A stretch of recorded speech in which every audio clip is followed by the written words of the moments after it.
Saudara-saudara yang terkasih di dalam Yesus Kristus, ada pepatah di dalam bahasa Indonesia, lidah itu tidak bertulang. Karena lidah tidak bertulang, maka mudah bagi kita untuk mengucap kata-kata. Dari pagi ketika kita membuka mata, sampai kita menutup mata pada malam hari untuk beristirahat, aktivitas yang paling banyak kita gunakan adalah aktivitas berkata-kata. Namun persoalannya, saudaraku terkasih, apakah kata-kata kita adalah kata-kata yang bermakna? Apakah kata-kata kita adalah kata-kata yang memiliki kuasa? Dan saudaraku terkasih, bagaimana kita membangun suatu kata-kata yang memiliki kuasa? Pada hari Minggu biasa yang keempat, Markus bab 1 ayat 21 sampai dengan 28 mengundang kita untuk merenungkan kembali bagaimana kita berkata-kata. Apakah kata-kata kita adalah kata-kata yang berkuasa? Yesus pada awal karyanya, dia pergi ke bait Allah. Dia mengajar banyak orang. Dan saudaraku, mereka terpesona. Mereka kagum dengan pengajaran Kristus karena kata-kata yang digunakannya adalah kata-kata yang penuh kuasa. Sehingga dikatakan di sana, orang-orang takjub mendengar pengajarannya sebab ia mengajar mereka sebagai orang yang berkuasa. Bahkan dikatakan, guru ini berkata-kata dengan kuasa. Saudara-saudari yang terkasih, setiap kata yang keluar dari mulut Yesus adalah kata-kata yang berkuasa, sehingga mereka takjub. Dan kata-kata Yesus yang penuh kuasa ini bukan hanya mengagumkan, mempesona para pendengarnya. Kata-kata Yesus yang penuh kuasa ini bahkan mampu mengusir iblis dari seseorang yang kerasukan iblis. Iblis pun tunduk akan kata-kata Yesus yang penuh kuasa. Hal lain yang bisa kita lihat dari apa yang Yesus katakan. Kata-kata Yesus yang penuh kuasa bukan dikatakan untuk mencari popularitas. Bukan ia katakan untuk mencari kehormatan, untuk kepentingan diri sendiri, untuk mencari harta dan kekayaan, untuk mencari kedudukan. Bukan. Yesus menggunakan kata-katanya yang penuh kuasa untuk menghadirkan kebaikan bagi sesama. Yesus memakai kata-katanya yang penuh kuasa untuk memberikan kehidupan pada manusia. Dan pada akhirnya, kata-kata Yesus yang penuh kuasa sungguh-sungguh membawa keselamatan bagi orang yang percaya kepadanya. Sekarang mari kita melihat di dalam kehidupan kita sehari-hari. Mengapa kata-kata yang terucap dari mulut kita bukan kata-kata yang penuh kuasa? Mari para orang tua yang terkasih, kita melihat mengapa anak-anak kita tidak mendengarkan kata-kata kita. Mereka tidak peduli dengan apa yang kita katakan.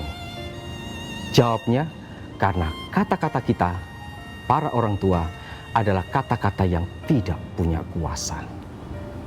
Mengapa tidak punya kuasa? Karena kata-kata yang kita katakan mungkin kata-kata yang klise. Kata-kata yang tidak menghadirkan kebenaran. Kata-kata yang kasar. Kata-kata yang menyakitkan. Kata-kata yang jorok. Kita melihat dalam kehidupan masyarakat juga, bagaimana masyarakat menggunakan kata-kata hanya untuk bergosip, sehingga kata-kata itu sendiri tidak bermakna. Pun juga kita, banyak waktu kita habiskan untuk berkata-kata secara omong kosong di dalam gosip-gosip.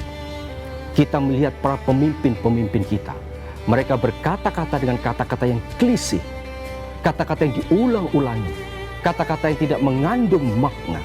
Sehingga, saudara, kata-kata mereka juga kata-kata kita adalah kata-kata yang tidak bermakna. kata-kata yang tidak memiliki kuasa. Saudara, mari kita mencoba untuk melihat, mendengar kembali, dan merenungkan kembali apa yang dikatakan oleh Paulus di dalam Efesus bab 4 ayat 29. Paulus mengatakan, janganlah ada kata-kata kotor yang keluar dari mulutmu, tetapi ucapkanlah hanya kata-kata yang baik yang dapat meneguhkan pada waktu yang tepat dan berguna untuk mereka yang mendengar. Kata-kata yang sering kita katakan, entah itu suami kepada istri, istri kepada suami, orang tua kepada anak-anak, guru kepada murid-muridnya. Mengapa seringkali tanpa kuasa? Karena kata-kata itu adalah kata-kata yang tidak meneguhkan. Kata-kata itu tidak berguna karena klise-klise belaka, karena kebohongan-kebohongan belaka. Maka mari kita mencoba memakai kata-kata kita, orang tua kepada anak-anak, adalah kata-kata yang meneguhkan, bukan menyakitkan. Kata-kata yang berguna, bukan hanya asal omong. Sehingga kalau kita sungguh-sungguh mampu berkata-kata yang meneguhkan pada waktu yang tepat dan juga berguna bagi mereka yang mendengarkan, maka kata-kata kita seperti kata-kata Yesus adalah kata-kata yang memiliki kuasa. Kata-kata yang memiliki kuasa, sekali lagi, adalah kata-kata yang menghadirkan kebaikan bagi siapapun yang mendengar. Kata-kata yang menghadirkan kebenaran, dan juga kata-kata yang akhirnya membawa keselamatan bagi banyak orang yang mendengar. Orang percaya akan apa yang kita katakan, karena kata-kata itu bermakna, mengandung kebenaran, mengandung kebaikan, mengandung kejujuran, dan lain sebagainya. Saudara, saudari yang terkasih, mari sekarang kita merenung juga bagaimana cara kita membangun, memakai setiap kata yang memiliki kuasa. Saudara, di dalam bacaan Injil Markus dikatakan, walaupun yang mengatakan iblis, tapi Yesus adanya adalah kudus. Sehingga kalau dikatakan di dalam Injil, engkau yang kudus dari Allah, Yesus, saudaraku terkasih, dia adalah yang kudus dari Allah. Kesadaran Yesus sebagai yang kudus dari Allah membuat setiap kata yang dia katakan adalah kudus. Kata-kata yang kudus tidak lain adalah kata-kata yang benar, kata-kata yang baik, kata-kata yang memberikan kehidupan bagi sesama dan yang menyelamatkan. Itulah, saudaraku terkasih, kesadaran sebagai yang kudus dari Allah. Saudara, kita semua adalah yang kudus dari Allah.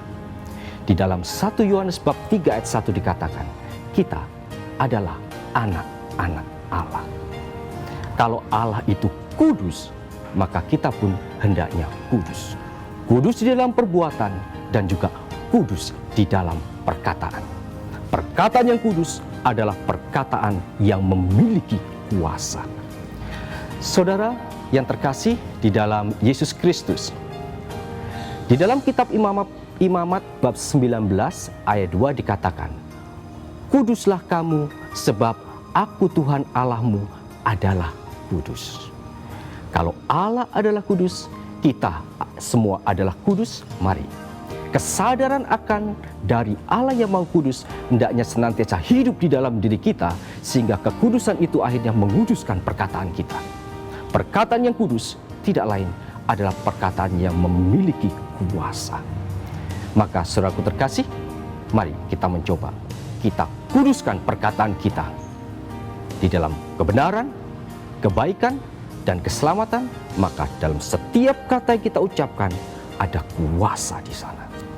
Dengan kuasa yang keluar dari setiap kata yang terucap, akhirnya saudaraku terkasih, membuat orang percaya, membuat orang mendengar perkataan kita. Saudara-saudari yang terkasih, setiap kata hendaknya mengungkapkan identitas kita sebagai yang kudus dari Allah. Dan biarkanlah juga setiap kata yang kita ucapkan, karena kata itu kudus, Dan karena kata itu berkuasa, juga semakin menguduskan kita. Mari saudaraku terkasih, kesadaran sebagai yang kudus dari Allah membuat kita semakin berhati-hati di dalam setiap kita berkata-kata. Dan biarlah kata-kata kita adalah kata-kata yang kuasa, karena di sana ada kebenaran, di sana ada kebaikan, dan akhirnya di sana juga akan membawa keselamatan bagi orang yang mendengarkan. Sekali lagi, mari kita mencoba merenungkan dan mengingat-ingat apa yang dikatakan Paulus. Jangan ada kata-kata kotor yang keluar dari mulutmu, tetapi ucapkanlah hanya kata-kata yang baik yang dapat meneguhkan pada waktu yang tepat dan berguna untuk mereka yang mendengar. Saudara, mari kita hidupi. Di dalam kata ada kuasa. Kuasa yang membuat orang diselamatkan. Dan itulah yang harus selalu keluar dari mulut kita. Kata yang penuh kuasa.